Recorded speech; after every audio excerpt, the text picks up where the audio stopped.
it's Annabelle. Welcome back to my channel. In today's video we're going to be taking a quick look around my grow room at some buds, blooms, spikes and just some general updates, things that I'm a bit excited about at the moment and some challenges I'm facing with the new grow room. So to start off with, we're going to be looking again at my RBY Chief Cindy. Now I did a spotlight video on this orchid because I absolutely love it. I really wanted to show you it this time because the blooms have been open for nearly 3 months now. They've faded to a complete white with just the slightest hint of pink, and the spotting on the lip has remained pristine and intact. So you've got the nice pink and yellow on the lip, and that's the only colour on the orchid. The fragrance is exactly the same, still beautiful. Sometimes Cattleya types can, when they get into the end of their blooms, the fragrance fades, but not on this one. Next up, I wanted to show you my Dendrobium Hibiki. This is a bunch of keikis that I got from Nina back in, I think it was autumn winter, and they've done really well, put out loads of new roots, and they're blooming and they just kind of keep blooming, so I'm really happy with that. And it's lovely because obviously Nina gave it to me as a present and it's doing really well. I found it really easy to establish in semi-hydro. Next, we're going to be taking a look at my Vanda in bloom at the moment, which is a Vanda Mimi Palmer crossed with Pine River pink variety. I got this one from Class N, and I was a little bit dubious about the ID because my first one to bloom out from them was not what it said. It was actually another MV tannin, so now I have 2 of them. So I was extremely happy when this matched up with some images I found online of the hybrid. So I'm 90% certain that this is the correct ID, and it's just a beautiful Vanda. It's really gorgeous. With the Mimi Palmer influence, I did think it would be fragrant, but it doesn't appear to be, so I'm not sure if that's just a maturity of the plant thing, whether the fragrance will come through more another time. Pollinators are super attracted to this though. We have the conservatory doors open quite a lot in the evenings. I'm not living here fully yet, I just have to come over and look after the orchids while we're still doing stuff to the old place. Butterflies, bees, everything just comes and flies around this orchid. I disturbed a butterfly recently, which was lovely. It's really nice to see. It's just such a beautiful colour, I love it. So that's the Mimi Palmer crossed with Pine River pink. Quite a compact Vanda as well. Next up, we've got my no ID Oncidium type from INCA Orchids, which I think is the Bartley Schwartz Highland White variety, which I think is a hybrid of Bartley Schwartz. But with INCA, I'm never certain, so I'm just going to, from now on, just say no ID Oncidiums for the INCA Orchids ones. Very fragrant, nice floral fragrance. I've got another spike coming, it's just constantly blooming. Next up, we've got my no ID Oncidium again. This isn't an INCA one, this is just one I found with no tag in a garden centre. Looks very like the Oncidesa Sweet Sugar, but there are like a lot of Oncidium types, the Dancing Lady types, that look like this. Got 3 spikes at the moment. It's doing very well. I repotted this one recently with you guys. It's taken very well to the new potting media and it's blooming very nicely. You can really see why they're called Dancing Lady type Oncidiums. The flowers resemble a lady in dancing skirts. They're really beautiful. I love them. They're not fragrant at all, but I enjoy this plant. It's beautiful. Beautiful pop of colour, really interesting flowers, and I love the striping on the petals and sepals.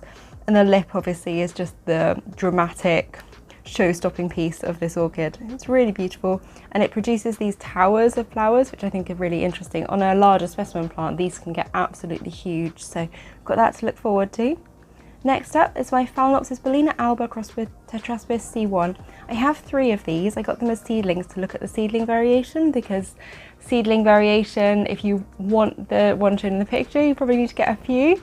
None of mine actually look like the pictures online, but I love them anyway, and I love the kind of watermelon pink yellow coming through on this. It's like a beautiful pastel colour palette, which is really gorgeous. Slight citrusy fragrance. My boyfriend stuck his nose in this and absolutely hates it, which I don't understand at all. I find it quite pleasant, but fragrance is really quite personal and it really offends him for some reason. I don't know why. My Cattleya are all doing well, and the next orchid we're going to look at is the RTH Fushu Glory Happy Holiday. Humidity at the moment in this corner is hovering around 40%, and we are currently at 30 degrees Celsius in this corner. Obviously the Cattleya types are absolutely fine with this. I have little cooler spots around. Now I have featured this orchid before, the Fushu Glory Happy Holiday variety that I'm supposed to have. So the Happy Holiday I think refers to the clonal name, and the image online of this repeatedly shows white striping, which I don't get, and I didn't get on the last blooming, and I wondered if it was a cultural thing. This orchid doesn't bloom out like that, and I've seen a few, and if you look on the Blunanta Orchid Roots profile for this, you will see a few solid yellow ones, so just bear that in mind. If you really want the white striping, try and get one that you've seen in person or the images of the actual plant, because there seems to be some variation, even though this is supposed to be maybe a clonal variety. I love the lip. It's a beautiful orchid. It's got little splashes of pink on the petals, and the lip is just a gorgeous Dowiana inspired pop of dark, deep maroon purple. It's really beautiful. No fragrance that I can detect though. Next, we're going to take a look at the Cattleya Monte Elegante, and this is the only casualty of my move. I snapped off the top bud. This is one that I featured in a repot and said I was surprised at how huge it was and that it hadn't bloomed for me yet. Well, it obviously heard me. It was starting a nub at that point, and it has now started this wonderful mountain of flowers. You can tell why it's called the Monte Elegante. If I hadn't snapped off the top bud, we would have a wonderful cone shape of these beautiful rose-like flowers. I just think they're absolutely gorgeous. And one thing that I love in Cattleyas is the light pale pink with the deep pink spotting. I think that is just to die for. That's my favourite kind of Cattleya type pattern, and I tend to gravitate towards these amethystoglossa like patterns on Cattleya types. I'm not generally a fan of peloric Cattleyas, but I'll make an exception for this because the peloria is beautiful and I love the rippling and how it kind of does remind me of a rose, and the fragrance also is slightly rosy, very slight hint of rose but very floral at the same time, and almost a little bit minty or mentholy. It's quite a strong fragrance and it does fill this corner of the grow room. It's not my favourite Cattleya fragrance, but it is pleasant, it is enjoyable, and it's almost quite perfumey. It's quite complex, not a fruity sweet fragrance at all. Very pretty and complex and interesting, and smelling it makes you want to kind of take another sniff and figure out all of those different notes. It is a very interesting fragrance, but for me, I wouldn't buy this for the fragrance. I would buy it for the absolutely gorgeous show, and if I hadn't snapped off the top bud, we would have an even better show. And imagine on a really mature specimen sized plant with loads of growths that you can get these huge displays of pink mountains. Basically, it's so gorgeous. Can't say anything more really about this. You can probably see for yourself why I think it's quite a special orchid. I find it very easy to grow in semi-hydro. You saw the repot, so it was just easily puts out new roots, doesn't have issues with the dry top layer, sucks up as many nutrients as I can give it. I never get salt build-up. I love this plant. I love the flowers, I love the growth. It's huge, but I love it. Next up, we've got the Phalaenopsis Joy Fairytale, which I don't feature very often because it is just always in bloom and it's hard to pick when to show you. So I'll just give you a quick peek of it now. It has a very light citrusy fragrance, much like the Phalaenopsis Leodoro. Then we've got the Phalaenopsis Bellina Red Apple, starting the summer blooming flowers off. My Samira has already been in bloom, so has my Violacea. They all started a little bit before. Next, this I'm just going to show you quickly as something I'm quite happy with. This is my Tolumnia Pink Brisht, which Nina sent me in that haul. I haven't had much luck with Tolumnias, and I grew this one in a tiny pot with lava rock and it outgrew it very quickly. So I've potted it up and it's doing really well potted in this orchid pot with a mixture of lava rock and Ceramis. Just to quickly stop by some of my house plants. It's the Philodendron Hastatum. I like to call it Heston, and he is shading my Miltoniopsis and Oncidium types from the sun, so he's playing a very important role in the orchid room.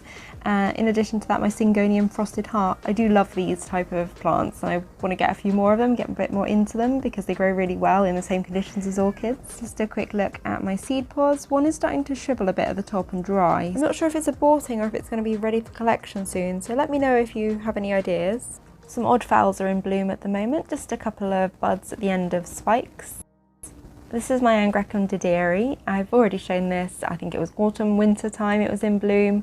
Beautiful, wonderful jasmine-like fragrance, very sweet, and one of my favourite Angraecoid fragrances, I think. The didieri is just a wonderful, wonderful fragrance and seems to bloom multiple times a year. This little zone is a couple of degrees cooler than the rest of them, so I think that that helps out some of these plants. Next up, we'll just have a quick look at my Dimorphorchis and the Lowii and the Rossii. The Rossii is in the front here. This is one that I got recently and put up a post about in my community tab that I was a little bit shocked at the size. 3 years from blooming apparently, yeah. And my Lowii behind it is doing really well. We've also got my Iwanagara Appleblossom, which is thriving, hasn't bloomed for me yet, makes a lot of growths and a lot of sheaths though, so I'm hopeful that eventually. It was supposed to be a spring bloomer I think though, so I doubt that I'll get blooms this year, maybe next year. This gorgeous little plant is the Renantanda Heiko Greffier, which has bloomed for me really regularly. It's already bloomed in February this year, so a couple of months later it's making another spike. I just love this plant. It grows so quickly, so fast, and it's just such a cute, compact little grower. It's a cross between Renanthera vietnamensis and Neophonetia falcata. Unfortunately, it isn't fragrant at all, but it's such a cute plant. This is an Alocasia, black velvet, and I'm really happy it's making a new leaf, and there's a Syngonium as well. They're growing really well in semi-hydro. This is the humidity and temperature range for my Miltoniopsis corner. It's a bit higher than I would like it to be. As a consequence of high temperatures and low humidity, the pots are drying out very fast. That's fine if you can keep up with watering, and if I could keep these reservoirs topped up and had not let them run dry, I wouldn't be running into any issues.